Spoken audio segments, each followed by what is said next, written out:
Efésios 6:10.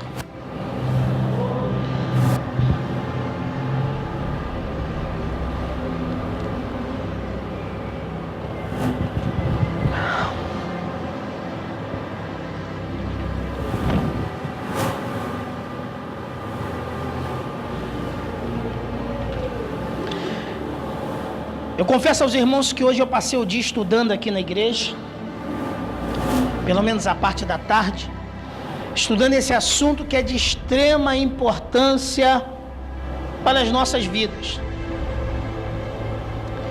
E eu espero que você saia daqui entendendo que nós estamos em guerra. Quantos podem declarar Efésios 6:10 no uníssono? 1, 2, 3 e já! Governai, irmãos meus, fortalecei-vos no Senhor e na força do seu poder. Fortalecei-vos no Senhor e na força do seu... Podem sentar. Estamos diante de um texto muito conhecido dos irmãos. Esse texto é um texto que chamou-nos a atenção para escolher esse tema, porque é um tema atual, é um tema que a Igreja de Cristo está passando, e até o momento do arrebatamento nós estaremos inseridos nesse texto. O livro de Efésios, ele foi escrito pelo apóstolo Paulo. Se não me falha a memória, é a 4ª ou a 5ª carta que o apóstolo Paulo escreve. E ele tem como propósito, ao escrever essa carta, fortalecer os irmãos, para que os irmãos entendam o mundo espiritual e trazer unidade à igreja. Porque já naquele tempo estava faltando unidade na igreja. O livro de Efésios, ele tem 6 capítulos, 155 versículos. Foi escrito por volta do ano 63, 64 depois de Cristo. O apóstolo Paulo estava preso na cidade de Roma. Nós sabemos que o Império Romano estava comandando tudo. E a cidade de Éfeso era uma cidade, ela era a capital romana na Ásia. Quando o apóstolo Paulo, ele foi preso, ele não ficou cabisbaixo quando ele estava preso em Roma.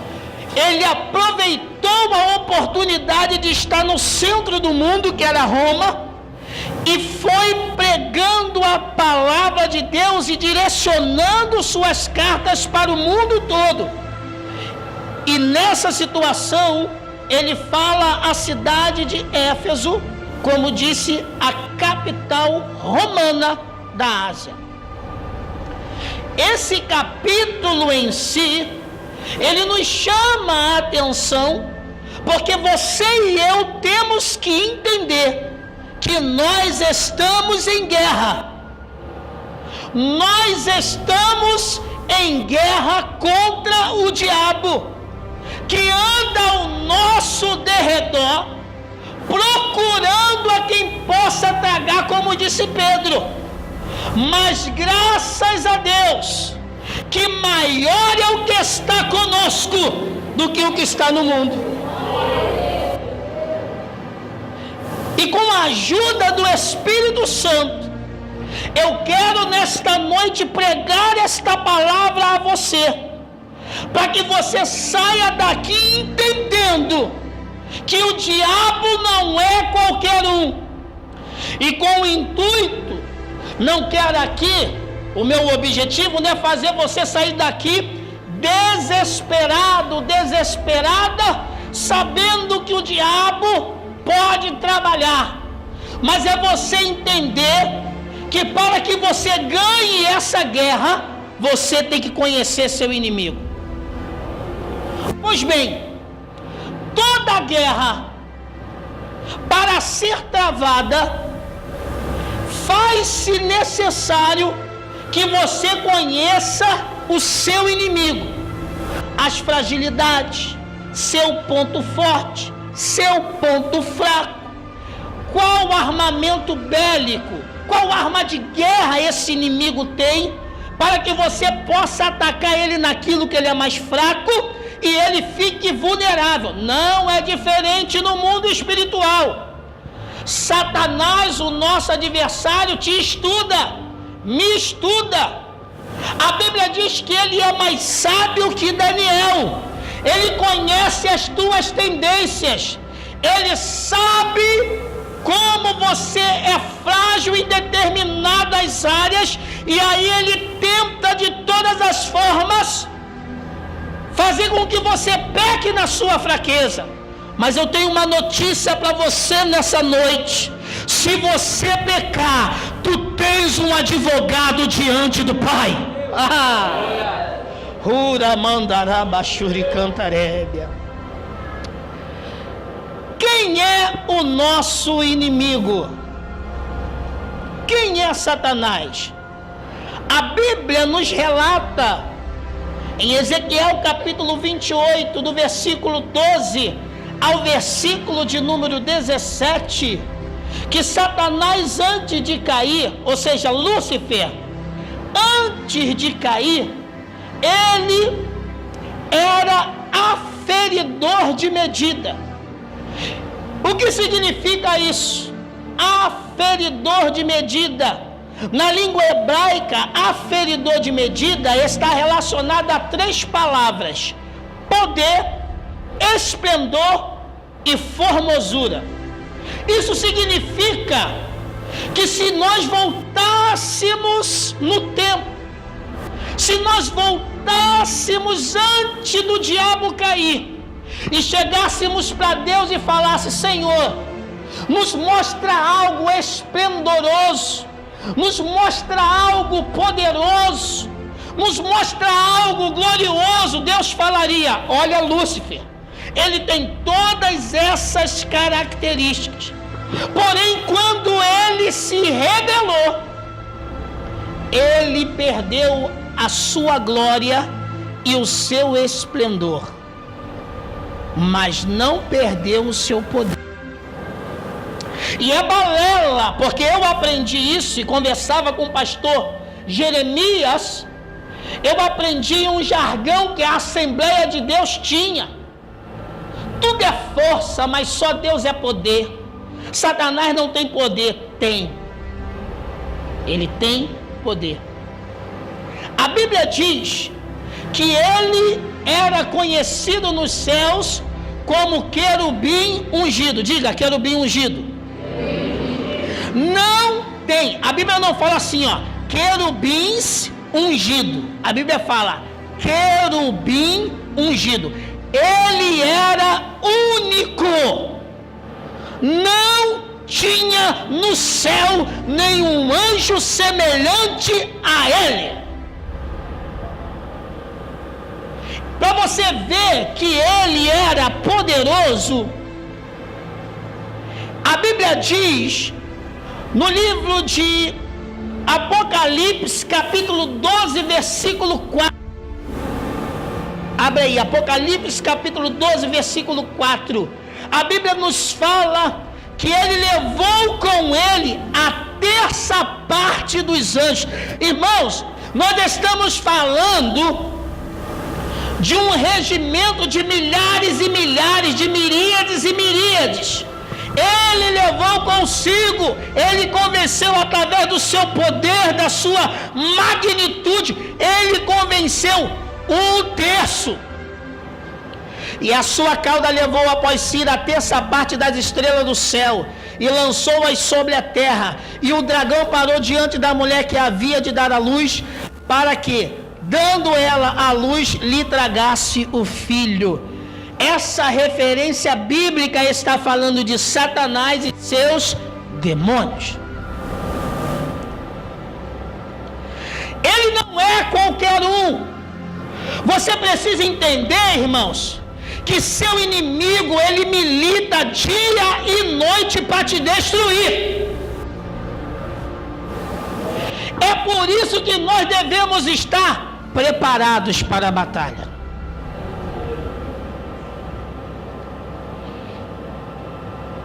A Bíblia diz, em Efésios capítulo 2, versículo 2, que ele é o príncipe das potestades do ar. Ele é o príncipe das potestades do ar. No capítulo 6, no versículo 12, a Bíblia fala que o reino do inferno está organizado. Efésios 6, 12 nos fala que existem principados, potestades, príncipes do mundo das trevas, hostes infernais da maldade. É organizado. Ele trabalha para a tua destruição. Alguns nomes que eu achei do diabo na Bíblia. Pastor, o que o senhor está fazendo? Eu estou te mostrando o seu inimigo, para que você saia daqui sabendo com quem que você está batalhando. O nome do seu inimigo, Apocalipse capítulo 12, versículo 4. A Bíblia o chama de dragão. Dragão. O que é um dragão, irmãos?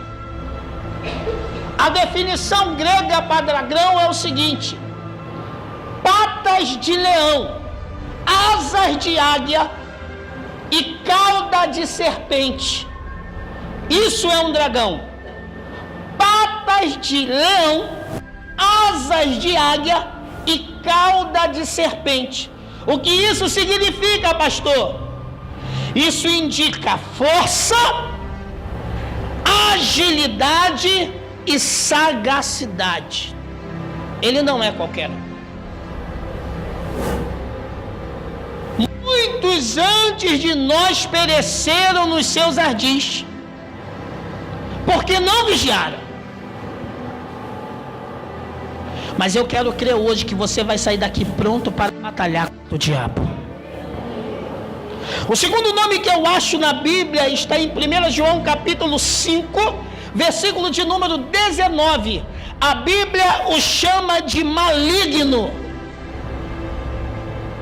O que é maligno no dicionário grego? Maligno é aquele cuja essência do seu caráter é mau. Isso é maligno. Maligno é aquele cuja essência do seu caráter é mau. Satanás conhece a Bíblia mais que todos os teólogos. Qual é a diferença dele para mim, para você? É que ele usa a teologia para o mal. Mas nós usamos a palavra que é vida e vida com abundância. Terceiro nome que eu acho na Bíblia, 2 Coríntios capítulo 6, versículo 15. A Bíblia fala que o nome dele é Belial. O que significa Belial? Indigno, perverso, inescrupuloso, sujo.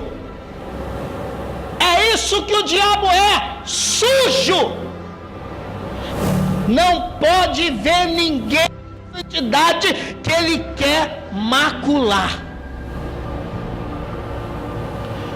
João capítulo 8, versículo 44, a Bíblia diz que Satanás é homicida. E o que significa homicida, pastor? Aquele que provoca a morte dos outros. Você acha que essa violência que está espalhada pelo nosso país é simplesmente porque o homem é mau? Não. É porque o diabo é homicida e ele entra na vida daqueles que dão lugar para ele para fazer as atrocidades que a gente vê aí nas reportagens. último, a Bíblia diz que o diabo, em João 8,44, que o diabo é o pai da mentira. Pai da mentira. É a única paternidade na Bíblia que você vê que é do diabo. Ele é o pai da mentira. Por isso que Jesus é conhecido como a verdade. Ele é o oposto do que Satanás é. Conhecereis a verdade, e a verdade vos libertará. Agora, irmãos, quais são os níveis de atuação de Satanás? Eu enumerei aqui alguns, mas eu quero te chamar uma atenção que numa batalha, numa guerra entre homens, as batalhas ela pode se dar em 3 esferas. Primeiro, a batalha pode se dar na esfera do ar. Só os aviões guerreando um contra o outro.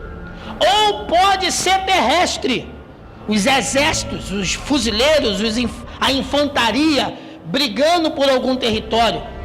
Ou na minha área do pastor Rodolfo, no mar, através da marinha. Ou ainda os 3, no céu, na terra e no mar. Satanás, irmãos, ele atua em vários níveis. Vou começar a enumerar alguns aqui. Ele atua no nível individual, contra o habitante da terra, contra você. Ele maquina contra você, ele projeta contra você. É por isso que você está em casa, está triste, não sabe nem por que está triste. Está na escola, é acetada, chega deprimido, fica dentro dos quartos, só quer chorar. É porque o nível de batalha que ele trava contra você é individual.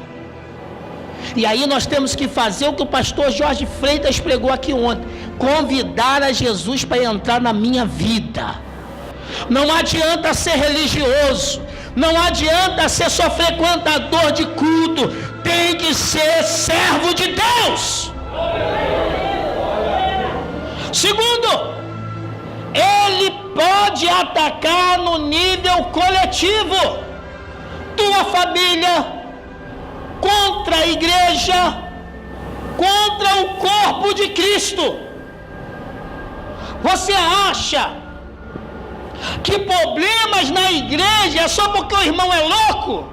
Não, é o diabo. É o diabo que traz dissensão no meio da igreja. Ele tem a sua função primordial: matar, roubar e destruir. Destruir comunhão, destruir alegria, trazer dissensão. Mas graças a Deus que o dono da igreja é Jesus. No Salmo 46 a Bíblia diz: Deus está no meio dela e não será abalada. Terceiro nível que Satanás pode trabalhar. Ele pode trabalhar no nível local. Como assim, pastor? Na sua rua, onde você mora, no seu trabalho, no seu negócio, na sua empresa, usando os seus funcionários para te tirar a paz. Ele tenta o tempo todo. O tempo todo. Usa seu patrão para te atormentar. Nós temos que estar atentos, irmãos. Temos que estar ligados. Tem respostas que não é o irmão. Lembra de Jesus? Jesus falou assim: é necessário que o Filho do Homem seja levado e morto. Pedro fala: Senhor, não te deixarei. Jesus falou: para trás de mim, Satanás. Não era Pedro, era Satanás querendo influenciar. Por isso que a gente deve estar ligado, porque as coisas do Espírito se discernem espiritualmente. Vocês não estão entendendo? De forma nacional. Quarto, como é que ele atinge a nossa nação de forma nacional? Colocando a pornografia liberada, a prostituição sendo legalizada, o casamento homossexual sendo autorizado, o tráfico de drogas, a legalização da maconha. Isso são os ardis de Satanás. Mas eu te peço em nome de Jesus, chegou a hora da igreja se levantar. No mundo cósmico, nos ares, eles estão batalhando. A Bíblia diz que quando Daniel estava orando, na primeira vez que Daniel orou, Deus ouviu e mandou a resposta. Mas Satanás e seus demônios ficaram tentando impedir a resposta de Daniel chegar até Daniel. Então Satanás trabalha também nas regiões celestes. Amém ou não amém? Então esse é o teu inimigo. Agora eu vou te ensinar a vencer seu inimigo. Quem quer aprender, diga amém.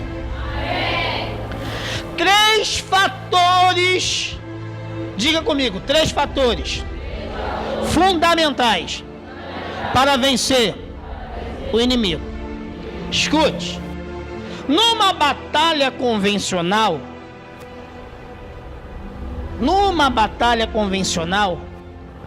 o exército ele deve estar preocupado com o fronte, com a retaguarda e com os suprimentos. Pastor, não entendi bolufas. Vou te explicar. Numa batalha tradicional, numa guerra, aquele que está no comando deve estar preocupado com o fronte. O que é fronte? A linha de frente. Aqueles que vão atacar. A retaguarda. Aqueles que vão defender.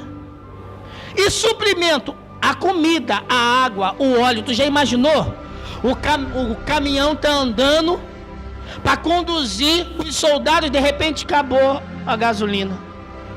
No meio do deserto, o que vai acontecer com esse soldado? Vai morrer. Então faz-se necessário a linha de frente, a linha da retaguarda e os suprimentos. E nós estamos vendo, irmãos, que na igreja hoje em dia, o povo só está preocupado com a linha de frente. Vamos atacar o diabo, ele está debaixo dos nossos pés. Aí via, mastiga chiclete dentro da igreja, né? Fica mastigando, faz bolinha. Os atacantes aqui faz bolinha. No meio do culto, sangue e fogo. Eu quero falar para você que a linha de frente é importantíssima, mas a retaguarda também. O inimigo é sagaz. Deixa eu te contar uma história bíblica. 2 Reis capítulo 3, do versículo 1 ao versículo de número 27. A Bíblia diz que Acabe morre. Seu filho assume em seu lugar. E a Bíblia diz que o rei de Moabe, os moabitas, estão vindo contra Israel. Então se junta 3 reis: o filho de Acabe, o rei Josafá e o outro rei eu esqueci agora. Eles 3 foram contra os moabitas. Só que, irmãos, pegaram o exército e foram em direção ao inimigo, pelo deserto. Diga, pelo deserto. Em dado momento no caminho no deserto, acabou a água, irmão. Qual é o exército que vence sem água? Ninguém vence sem água. A água é primordial para o corpo humano. Quando a água acabou, Josafá chegou e falou: olha, tem um profeta aí não? Vamos falar com Deus. Chama um profeta. Mandaram chamar o profeta Eliseu. O profeta Eliseu vem. Quando o profeta Eliseu olha para o filho de Acabe, ele fala assim: olha, eu só estou aqui por causa que eu respeito a Josafá. Vai buscar os deuses do teu pai. Eliseu era uma benção. Ele era assembleiano, esse Eliseu, rapaz. Assembleiano. Crente macho, rapaz. Só tô aqui por causa de Josafá, que eu respeito. Senão eu não olhava nem na tua cara. Em outras palavras. Eliseu chama um tangedor, um músico, que começa a tocar. Irmãos, é bom louvar o Senhor, amém? Quando você louva o Senhor, que você entrega o seu perfeito louvor, Deus te visita. Ele te visita no íntimo. Ele tem um poder maravilhoso de te aproximar de Deus. E a Bíblia diz que Eliseu chama o tangedor e ele começa a tocar, e o Espírito do Senhor se apodera de Eliseu. E Eliseu fala assim: amanhã vai descer água, mas é o seguinte, cavem poços. Irmãos, o milagre quem é que faz? Diga, Deus. Mas tem a sua participação no milagre. Olha, irmão, tem muito crente que quer a bênção, mas não quer fazer nada. Eles falam assim, ó: cavem poços. Aquele que olhou e falou: profeta retardado, maluco, um sol miserável mandando cavar buraco, eu aqui cheio de sede. Eu vou cavar para não falar que eu não sou crente. Entende esses crentes? Eu vou fazer porque senão o pastor Moacir vai ficar me retalhando. Vai me retalhar, vai me olhar de cara feia. Aí vai lá, pega a pá e fala assim, ó: ah, acabou. Fez só 2 copinhos. Você também tem aquele obediente, que você fala para ele: cava poço. Ele tá lá 2 metros de profundidade, só vê a pá subindo. O pastor mandou fazer, eu vou fazer porque Deus vai dar vitória. Esse Deus abençoa. No outro dia de manhã, as águas desceram e encheram todas as covas. O povo bebeu, se empanturrou de beber água, aquele que fez a cova. E eles estavam deitadinhos. Quando o exército inimigo foi chegando e olhou ali o sol batendo naquela água, a impressão que o inimigo tinha que todo mundo estava morto, que um tinha brigado com o outro, porque a água parecia com sangue. Eu quero te dizer que tu tem a marca do sangue de Jesus. Oh, glória! Quando o inimigo chegou para combater, Israel levantou cheio de disposição, deu um coro nos moabitas e eles perderam aquela batalha. Sabe por quê? O Senhor é o nosso Deus. Mas voltando aqui à passagem, irmãos. A fronte é a linha de frente, a retaguarda é a linha de proteção, e o suprimento são os alimentos. Agora, eu vou falar aqui para vocês sobre 3 equipamentos.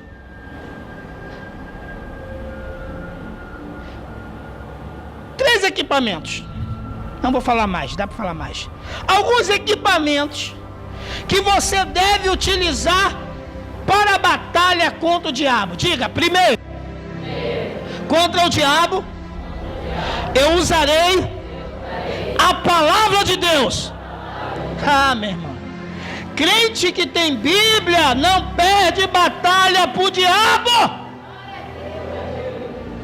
Nada pode substituir a palavra no culto. Várias igrejas têm coreografia, tem dança, tem 500 hinos, tem não sei o que, e quando chega na hora da palavra, não tem palavra. É por isso que muitos crentes estão vivendo em pecado, porque lhe falta palavra. Vamos dar uma glória para quebrar o gelo? Salmo 119, versículo 116. Sustenta-me conforme a tua palavra, para que viva e não me deixe envergonhado da minha esperança. A palavra de Deus me traz vida. Salmo 119, versículo 105. Lâmpada para os meus pés é a tua palavra e luz para o meu caminho. Salmo 119, versículo 11. Escondi a tua palavra no meu coração para não pecar contra. Salmo 1, verso do 1 a 3. Bem-aventurado o homem que não anda segundo o conselho dos ímpios, nem se detém no caminho dos pecadores, nem se assenta à roda dos escarnecedores. Antes tem o seu prazer na lei do Senhor, e nela medita de dia e de noite. Pois será como uma árvore plantada junto a ribeiros de águas, a qual dá o seu fruto no seu tempo, e suas folhas não cairão, e tudo quanto fizer prosperará. Aleluia! Essa palavra é poderosa. Alabachuri andarai. A Bíblia diz, irmãos, que nós precisamos viver, comer esta palavra. Irmãos, eu não consigo conceber, eu não consigo entender porque o crente hoje, eu não vou falar do crente lá da igreja do pastor Jeremias, eu estou falando da nossa igreja, é contigo que eu estou falando. Crente da Adonai que não lê Bíblia. Não entendo. É por isso que muitos crentes estão se desviando, porque lhe falta estrutura. Mas Espírito Santo, toca nos corações nessa noite. Aleluia. Segunda coisa, segunda arma. A primeira é a paz. Segundo, oração. Crente que tem palavra e crente que tem uma vida de oração não é vencido pelo diabo. Efésios 6,18 diz: orando em todo tempo. Orando em todo. A Bíblia diz: orai sem. Tá aí, irmão. É para quem vê. E agora que vem, segura aí agora, que essa não vai com azeite não, vai lanhar aí agora. Já notou? Vamos orar, irmão, vamos botar a igreja para orar.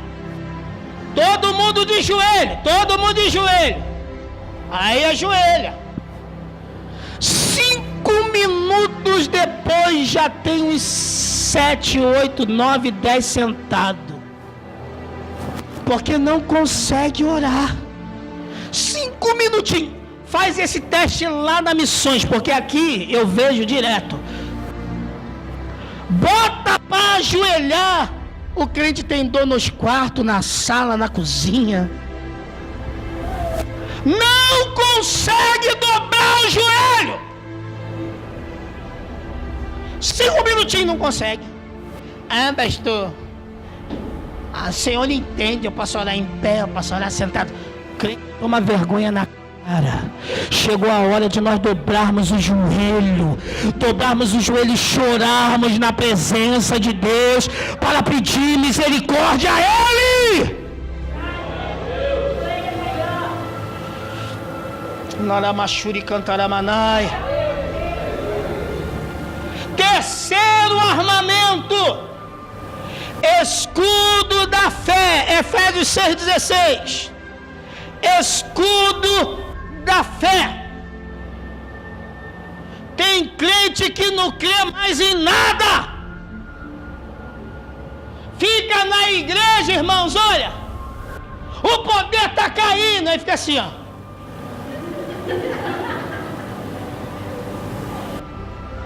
Aí é o que eu acho mais bonito. Ah, será que Deus precisa disso aí? Será que Deus precisa usar assim? Crente cru. Está na hora de você mergulhar na fé e começar a sentir a graça de Deus que está sendo derramada. Está na hora de você fechar os teus olhos e falar com Deus.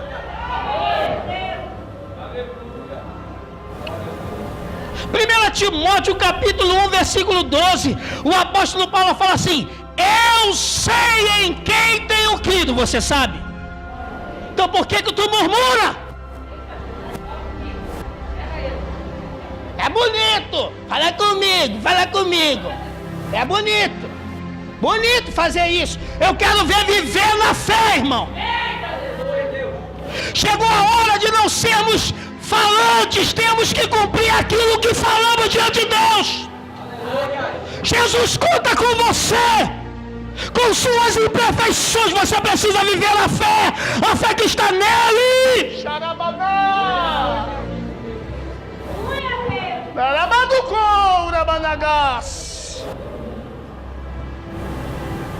Quarto. Jesus, tem misericórdia. Quarto armamento que eu vi hoje aqui estudando. O crente precisa da igreja. Diga, eu preciso estar na igreja. Porque agora virou moda.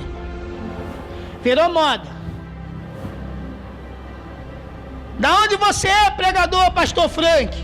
Não, sou itinerante. Sou expositor da palavra.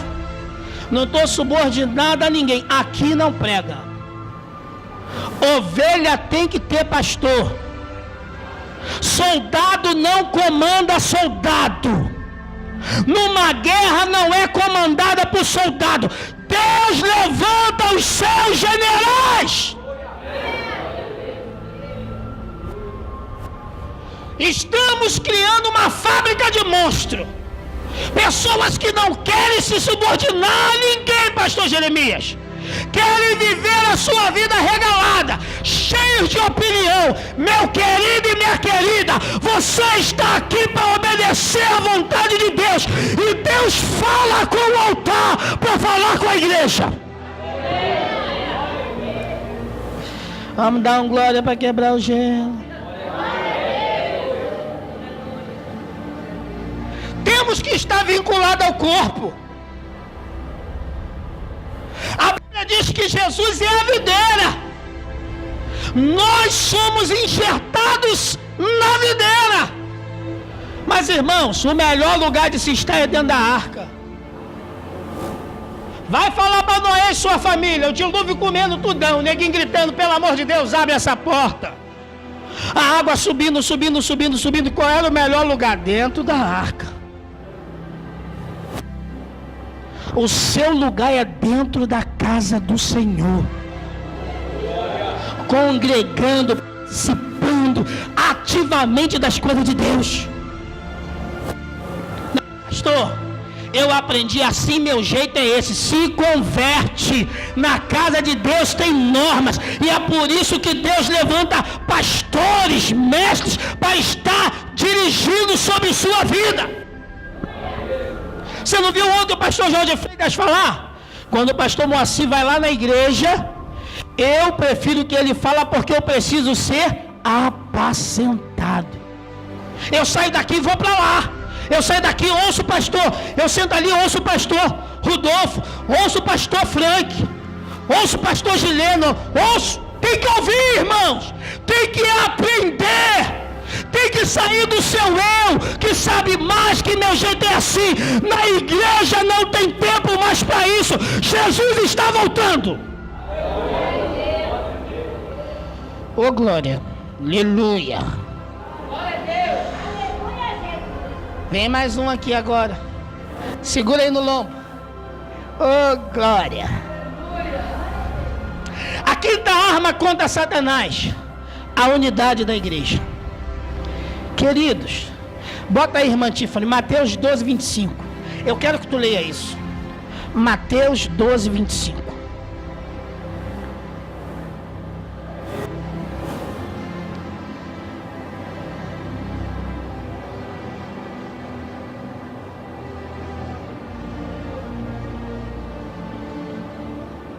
Vamos ler? 1, 2, 3 e já.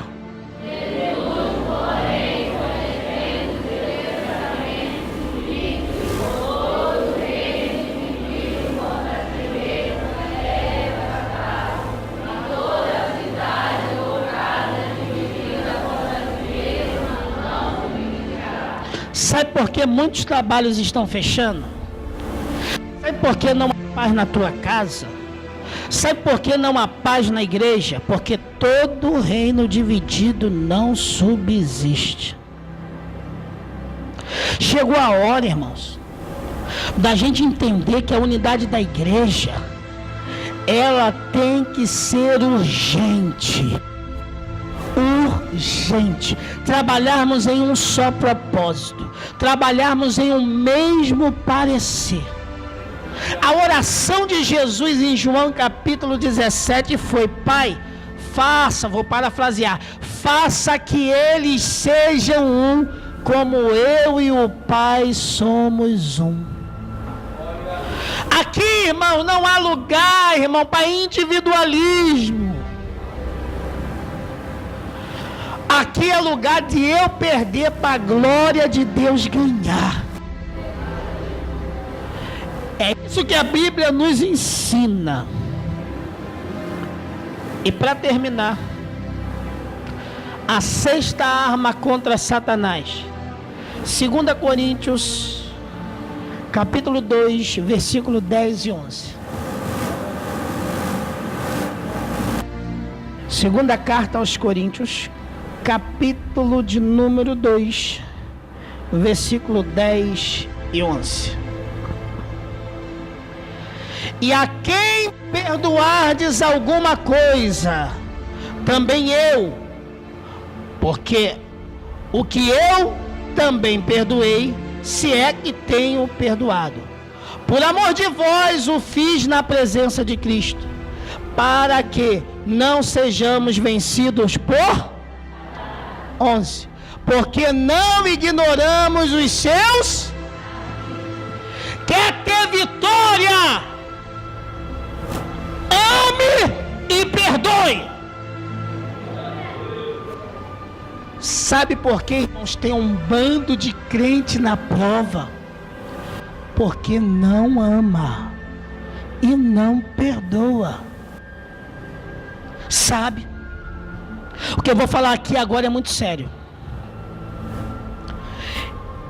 Às vezes a mulher de Deus que foi ferida por um adultério está vivendo uma vida ruim porque não perdoou. Perdoe. Aquele filho que te tratou com ignorância, que te tratou de forma horrível, que você se sentiu muito para baixo, libere perdão para ele. Aquele teu amigo, aquele amigão do peito, na hora que tu precisou dele, ele falou: se vira. Perdoe. Tem muita gente vivendo uma vida, irmão, trágica, porque tem carregado no seu coração mágoas e mágoas. Parece as águas amargas de Jericó, águas fedorentas, águas de mau cheiro. Não consegue adorar porque carregam em si anos de mágoa, mas hoje o sangue de Jesus Cristo está aqui para te libertar, para te levantar, para te erguer. Fique de pé.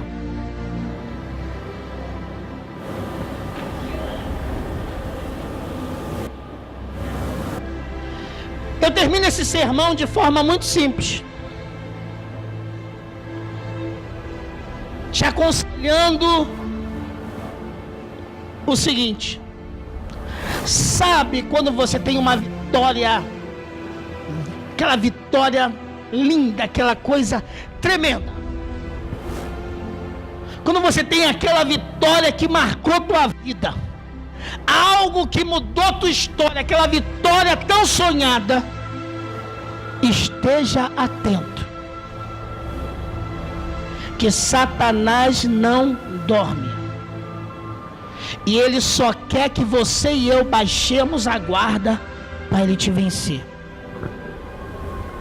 No livro de Lucas, capítulo de número 4, no versículo de número 13, a Bíblia diz assim: e acabando o diabo toda a tentação, ausentou-se dele por algum tempo.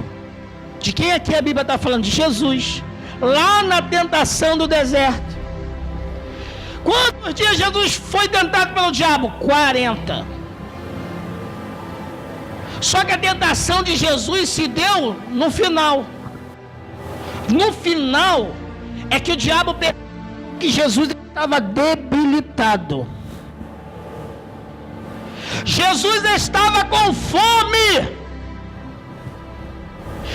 Nos primeiros dias que Jesus estava consagrando, Satanás ficou ali em silêncio.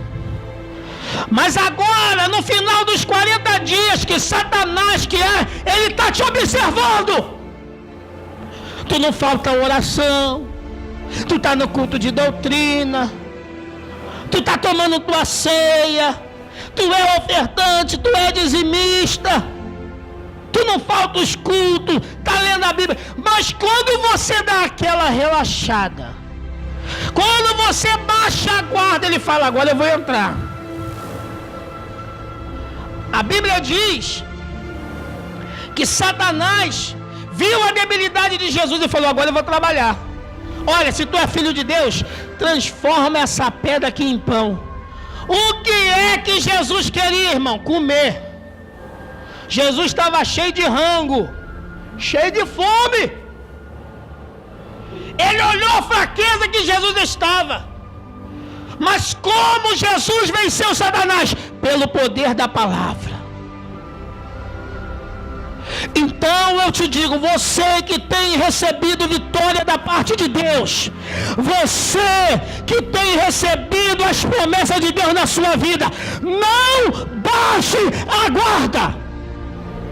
Esteja atento, porque Pedro diz que ele anda em derredor, mas Jesus está conosco. Leve essa palavra para sua casa em nome de Jesus. Há alguém aqui que ainda não é evangélico ou está afastado dos caminhos do Senhor e quer nessa noite voltar para Jesus, reatar a aliança que tu perdeu, quer nessa noite aceitar a Jesus como seu Salvador? Essa noite é noite de salvação e Ele te chama ao arrependimento. Ele te chama para que você mude de vida. O seu nome deve estar escrito no livro da vida. Satanás não tem poder sobre a tua vida mais se você confessar a Jesus, porque hoje você vai se fortalecer nele e na força do seu poder. Há alguém que quer confessar a Jesus? Há alguém não evangélico aqui hoje? Se não tem, que o Espírito Santo conceda a glória e a bênção para todos os irmãos, em nome de Jesus.